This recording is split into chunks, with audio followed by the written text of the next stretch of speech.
اعوذ باللہ من الشیطان الرجیم بسم اللہ الرحمن الرحیم ومن زحزح عن النار وادخل الجنۃ فقد فاز. جو آگ سے بچا لیا گیا اور جنت میں داخل کر دیا گیا وہی کامیاب ہے. میرے ساتھیو، اللہ تعالیٰ نے صرف ایک ہی آیت میں انسان کی منزل کی نشاندہی کر دی ہے. مجھے دنیا کی کوئی ایسی کتاب دکھائے صرف جس میں ایک ہی جملے میں انسان کی منزل اور کامیابی بتا دی گئی. یہ صرف قرآن کا ہی معجزہ ہے. میرے ساتھیو، اس آیت کے 3 حصے ہیں.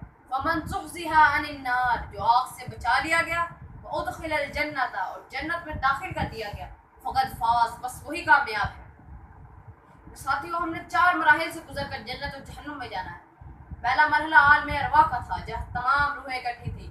وہ اللہ تعالیٰ نے سب روحوں سے پوچھا تھا، الستو بربکم، کیا میں تمہارا رب نہیں ہوں؟ سب نے کہا تھا قالوا بلا، کیوں نہیں، آپ ہی ہمارے رب ہیں.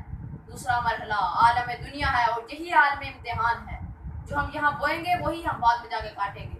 تیسرا مرحلہ عالم برزخ ہے، یعنی مرنے کے اور اللہ تعالیٰ کے سامنے جواب دے کے درمیان کا مرحلہ. اور چوتھا مرحلہ اللہ کے حضور پیش ہونے کا اور اپنے جو ہم نے بویا ہے اس کو کاٹنے کا مرحلہ ہے. اور یہی آخری مرحلہ ہے. اس کے بعد انسان جنت یا جہنم میں جائے گا، اور اس کا فیصلہ اللہ تعالیٰ کریں گے اور اس کے مال کریں گے. ساتھیو، اللہ تعالیٰ نے قرآن مجید میں جہنم کے بارے میں کہا ہے، کلا وقمر واللیل اذا ادبر والصبح اذا اسفر انہا لحد العذاب الاکبر. قسم ہے چاند کی اور رات کی جب وہ پیچھے ہٹے اور دن کی جب وہ روشن ہو جائے، بے شک جہنم بڑی چیزوں میں سے ایک ہے. میرے ساتھیو، ہم اپنے معاشرے میں کثرت سے انسان کی بات کا یقین کر لیتے ہیں، لیکن یہ اللہ ہے، ہمارا خالق ہے، ہمارا رازق ہے. ہمیں یہ کہہ رہا ہے کہ 3 قسمیں کھانے کے بعد ہمیں یہ کہہ رہا ہے کہ جہنم بڑی چیزوں میں سے ایک ہے. اور قسمیں بھی کوئی عام قسمیں نہیں، قسمیں بھی وہ جو ہم روزانہ اپنے روزمرہ کی زندگی میں ضرور دیکھتے ہیں.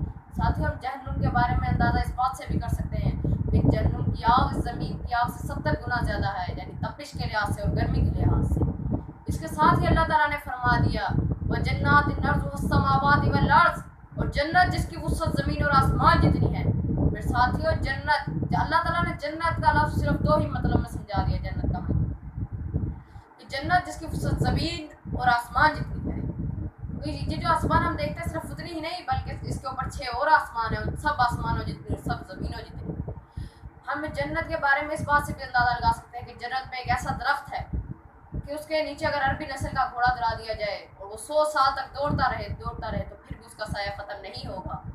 میرے ساتھیوں، آئے ہم عہد کرتے ہیں کہ دنیا میں نیک اعمال کریں گے، خود بھی کریں گے اور دوسروں کو بھی کرنے کی تلقین کریں گے، تاکہ ہم جنت میں جائیں. اور جس جنت کے بارے میں اللہ تعالیٰ نے کہا ہے، دوڑو اس جنت کی طرف جس کی وسعت زمین اور آسمان جتنی ہے، اور ہم جنت کی طرف بھاگیں گے اور جہنم سے بچیں گے. آمین.